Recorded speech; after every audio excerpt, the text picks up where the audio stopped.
What's up, guys? Bullshit Mods back with another tutorial. I am going to be doing the airlift on my new Raptor. I got the airlift adjustable air springs. These are, I guess, like the standard bags. I know there's one that's a little stronger, but considering I'm not going to be towing anything too heavy, I just went ahead and went with these. Also, I did go with the WirelessONE mount. It is super easy. It just, everything is in one mount. There's not too many cables you gotta run. I mean, this is just literally gonna go under the truck. So we are gonna be doing the install today. And this doesn't look too difficult. I mean, it's pretty straightforward. You got your power, your ground, and then your air that's going to connect to these.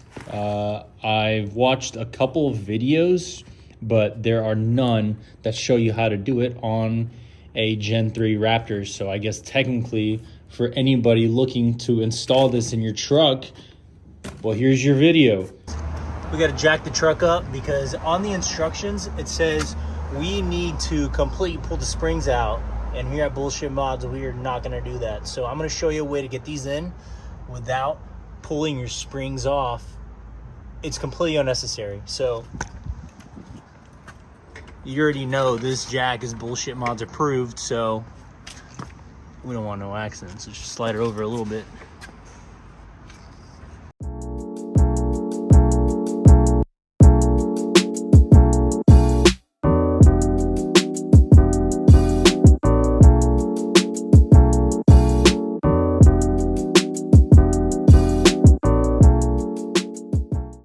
All right, so this puck or pod or whatever you want to call it, it's gonna have these 3 dots.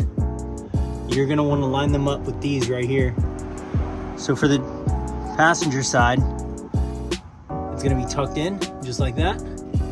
Push that all the way down, get it secured onto the other side.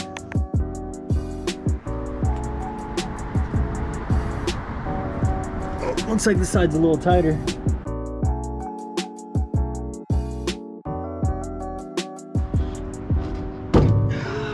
There we go, baby. Look at that. We probably just saved, what, at least 2 hours. Not having to lift this truck up, pull these things off. Easy. Just remember, on this side too, line them up, on the pucks up like I showed you on the other side. And now let's get the bags. All right, guys, so since it's about 60 degrees out here and this plastic's a little too hard, we can't bend it the correct way. So what are we gonna do? We're gonna do this a Bullshit Mod way and throw it in the damn oven and get this thing up to, like, I don't know, 150 degrees, nothing more. Leave it in there for a few minutes and then sprint out there. Get it done. We just heated up the Bullshit Mods way. You wanna throw that one in real quick? Ooh, she's hot. All right, let's get her down there. Here.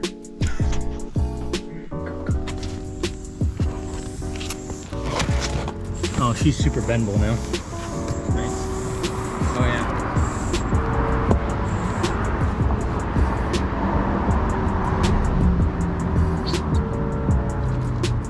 All right, so now we're gonna pinch it like this. Pinch both sides. Wrap them like a burrito. Throw her in.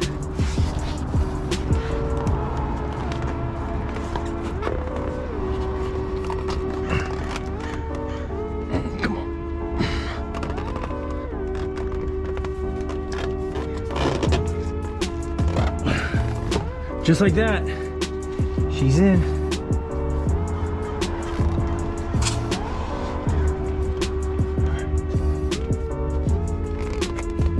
Let me go ahead and release there.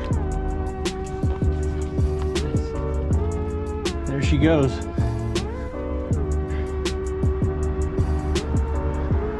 Now you just got to repeat for the other side, and we got to get onto the wiring. Why am I talking like this?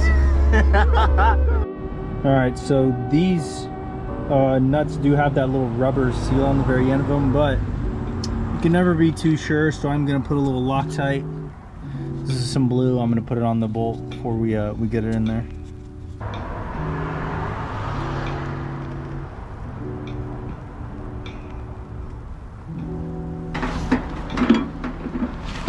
There we go. Put the washers in there.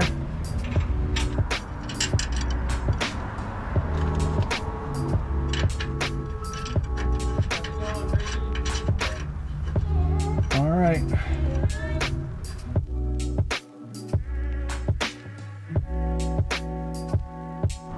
All right, so now that we have all this hooked up, I am gonna go ahead and start on the pneumatic side, which we're gonna run down this way. I'm gonna have to kind of figure out some spots on where to clamp it. And then whenever we get to the middle, I'm gonna also have to check where I'm gonna route it through, because you can't really tie it to the frame. You're gonna have to tie it somewhere onto somewhere where the suspension is constantly moving. Actually, you know what? Let me take that back. I don't know what I'm saying, guys. It's gonna be at the very top.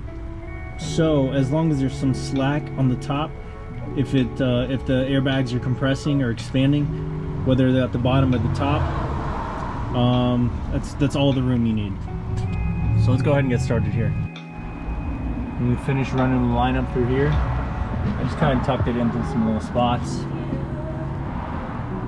I'm gonna leave a little sag on this side just in case the suspension goes up and down, and clipped it right here, ran it through the other side. Now this helps a lot if you have another person on the other side with the screwdriver. Just kind of dig it out as the other person's pushing in. And now we're gonna run this one up here through the top, down into the nipple. Just don't forget you gotta put this plate on there, because if not, you can damage it. So.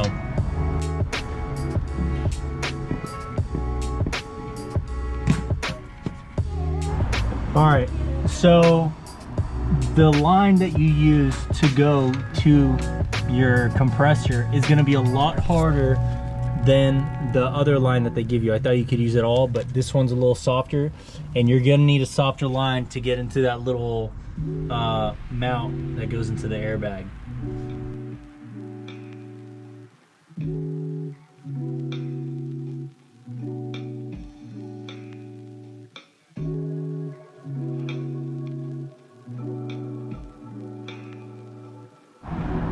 So I left a little slack right here, just in case there is a lot of travel, which honestly, I don't know how much travel there's gonna be. It looks like for the most part it's stationary, but what I'm gonna do is the next time I go off-roading, I am going to just throw a GoPro on back here and get full articulation and see how much movement we're getting. If it's not that much, then I'll trim down this line. So basically I ran that T line that comes from the compressor to the airbags. I ran it down here and I split, so this one comes over to the passenger, and then I cut across to the other side to go to the driver's side. So now on this side we are going to do the same exact thing, split it, put a T valve on here. One's going to go down this way, and the other one's going to continue routing back up, probably over here next to the license plate, maybe in this little area. Stick it right here or something, you know? So.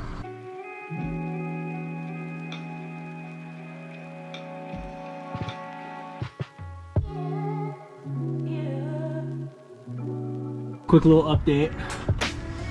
On this end, we are just going to leave the stem closed like this because I'm not sure where I'm going to put it just yet. So for now, it's just going to stay like that.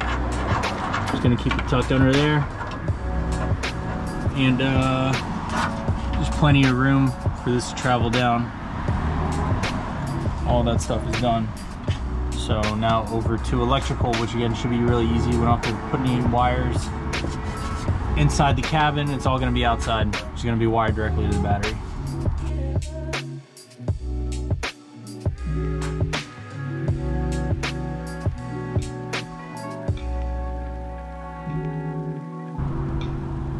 This ground to the frame, and honestly, That's not gonna work. That's aluminum. Never mind. All right, I'm just gonna tap it right here. It's right there.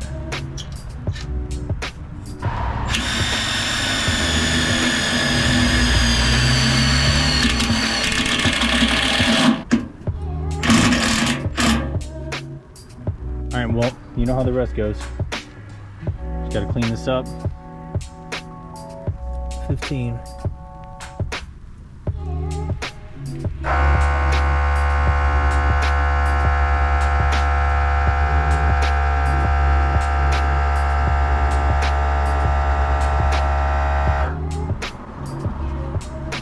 See it moving?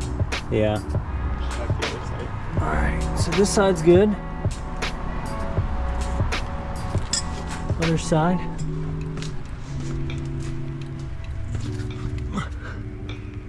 Also, guys, I'd really like it if you liked and subscribed to this video and to my channel, so I don't have to do this kind of work out in this damn street. Give me a nice warehouse with some lifts. All right, let's drop it back down to 5. And because I think it has to be at least 5.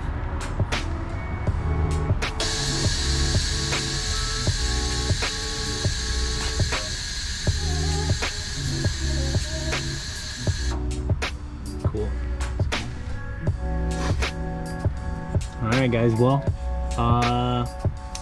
lucky for you, I am actually doing testing tomorrow. I'm heading out to Joshua Tree, and we got the trailer, we got the Can-Am, the 4-seater, and I will strap a GoPro back here as we're loading everything up so we can see how she does.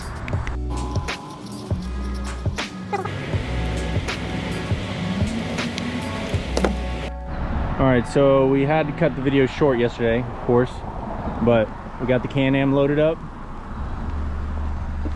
There's really no sag at all, but I am going to use this little remote and see if it lifts up a little more.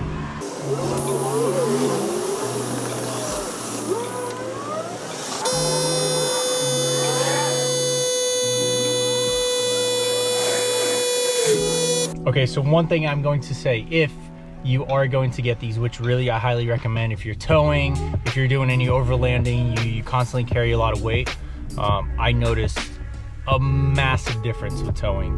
The truck was more stable, I felt more confident, and just overall a really great product.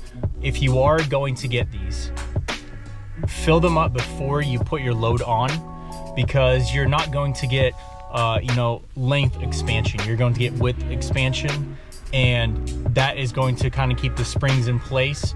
Whereas, you know, if you're going into full airbags, you know, there's different systems where it's actually height adjusted, then it doesn't matter. You're going to be carrying that load under whatever PSI you have. When you expand, it's gonna rise. It's not gonna, you know, expand out into the springs.